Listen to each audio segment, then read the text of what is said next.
Welcome to another episode of I Know Jax. I'm Joe Talentino. Now I have to say that spring just flew by, didn't it? I barely even noticed. Now since it's Memorial Day, I'll have to admit that we are entering summer season. I have a great show lined up for you this evening. We're going to talk about craft beer, upcoming events, and so much more. But first, we're visiting one of the newest restaurants in Jacksonville, Hobnob.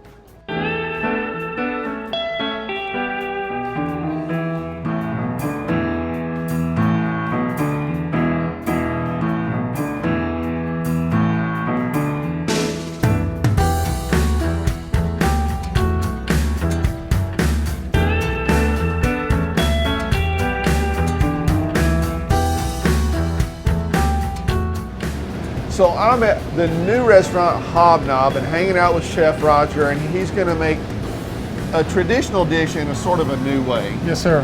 What is it? We're actually making pancit, which is a classic Filipino noodle dish. Right. And we're just going to make Hobnob's version of it, our version, and we're just going to make it a little bit upscale. And we're going to start off by adding our longanisa, which is a Filipino sweet sausage. We want it to be hot and get a nice smoke off it because we want to develop those sugars in the sausage. Right, so it'll caramelize a bit there. Absolutely, get nice and caramelized, and it's okay if you start to see some of... It's not burnt. No, it's not burnt. Absolutely, you want it to be that way. I have to tell my wife that when I cook. It's not burnt, it's just caramelized. I hear you, Joe. That sounds good. So once we get that going, we start to get the sugars develop on there, and you'll actually see some of it start to caramelize there.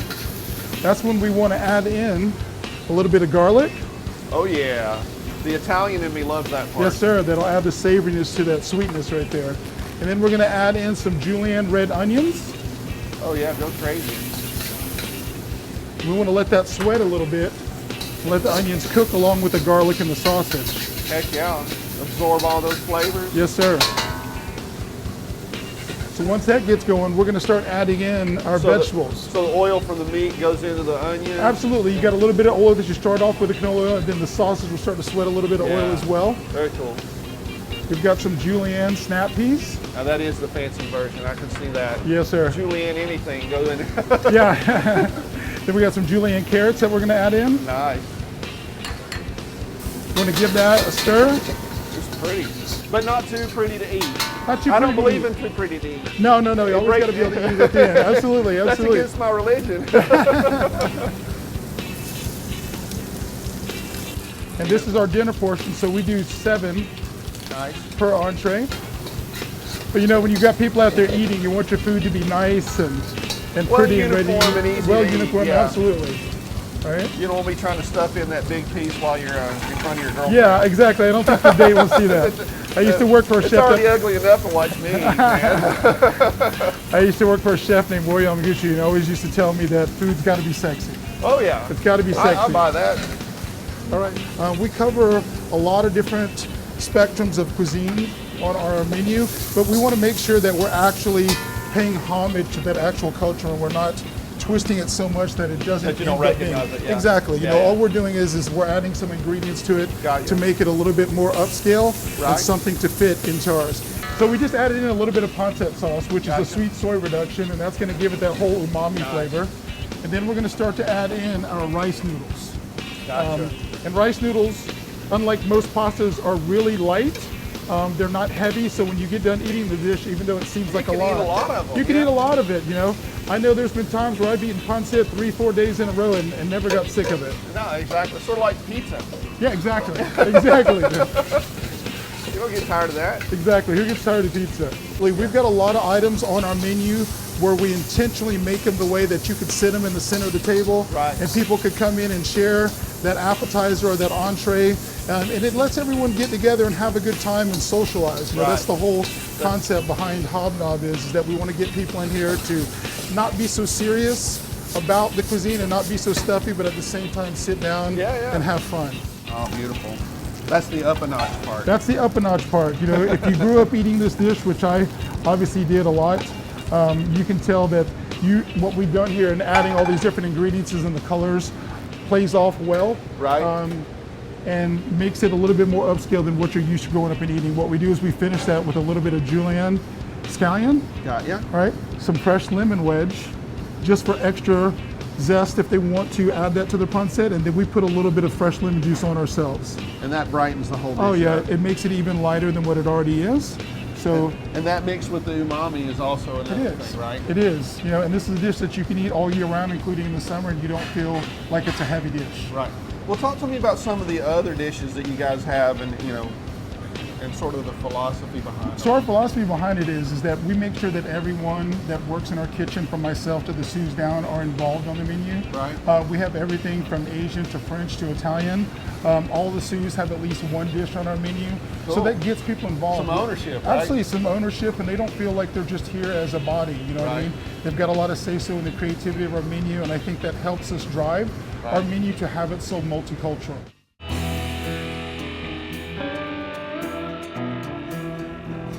Chef Roger made this incredible pancit for us back in the kitchen, and of course the white wine steamed mussels and this really, really ugly charcuterie board. Look at this thing, man, it's like a piece of art. And then the guys at the bar couldn't be outdone, so they made me a thing called a healer because they feel like I need to be healed. All right here at Hobnob.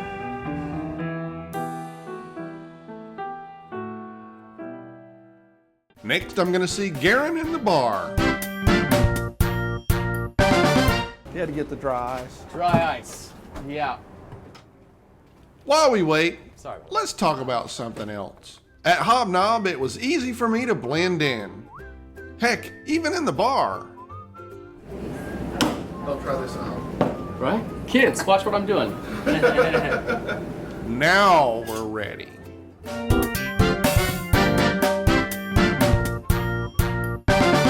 So I'm hanging out in the bar here with Garen, and he's going to make something that's pretty incredible called the smoking gun, right? Yes, sir. And this is something that you guys have invented, right? Yes, sir. We came up with here at the bar. This is our bar manager Marlon's cocktail.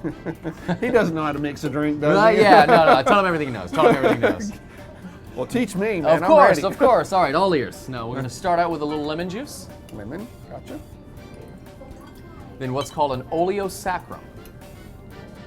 Now, an oleosaccharum literally means oily sugar. Gotcha. What we do How is do you we make make a syrup out of the rinds of lemon, lime, and grapefruit juice. Okay. So we're using the essential oils instead of the juice Gotcha. to flavor this. Interesting. As well as a vanilla bean, Got it. Oh, of course. a little fancy. Yeah, we gotta get weird with it, of course.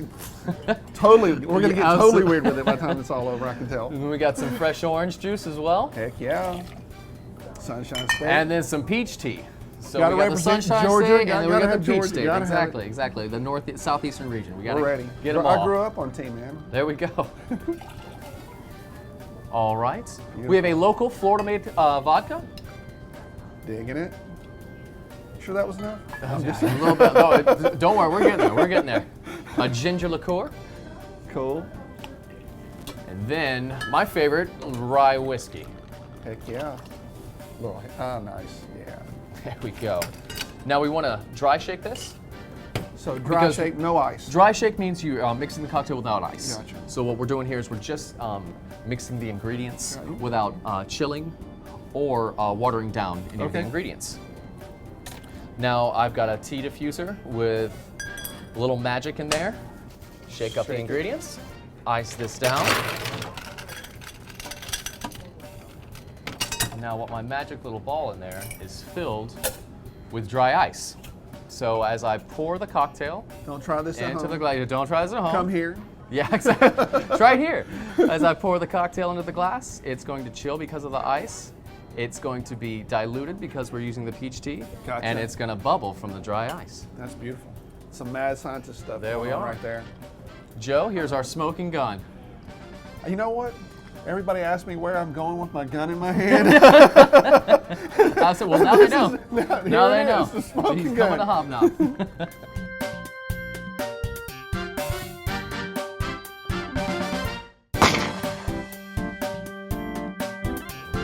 I go to the Craft and Import Festival at Veterans Memorial Arena, and it's one of my favorite events every year. This time I got a chance to talk to Sean from Engine 15. They've recently added cider to the brewery.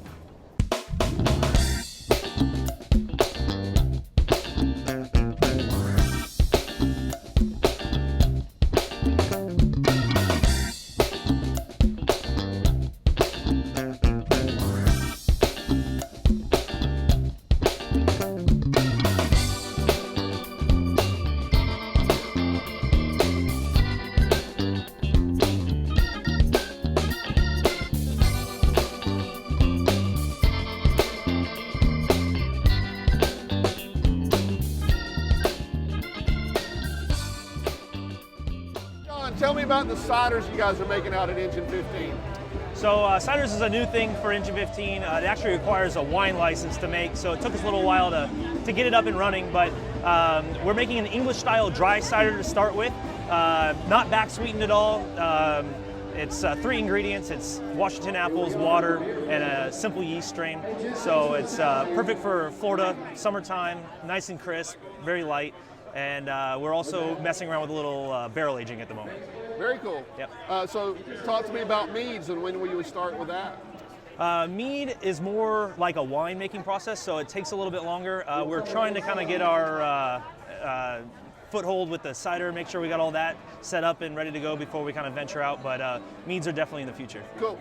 Where can we get your ciders now? Currently, we have about 10 locations, all of the Mellow Mushrooms. I know Garage in King Street has it, Mark's downtown has it, and we're slowly expanding that out as we can create more. So. Sounds cool.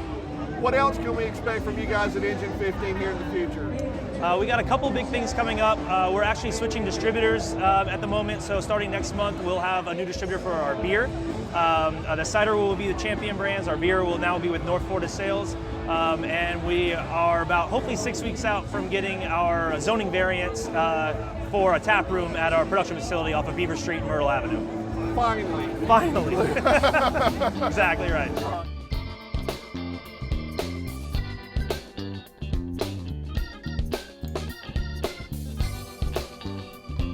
It was a great event. Some thought it was Oktoberfest. For others, it was a dance party. The pizza was really popular.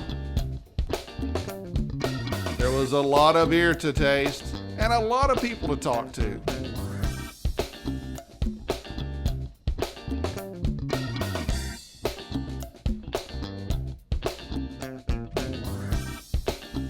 And for me, a lot of I Know Jax fans to meet.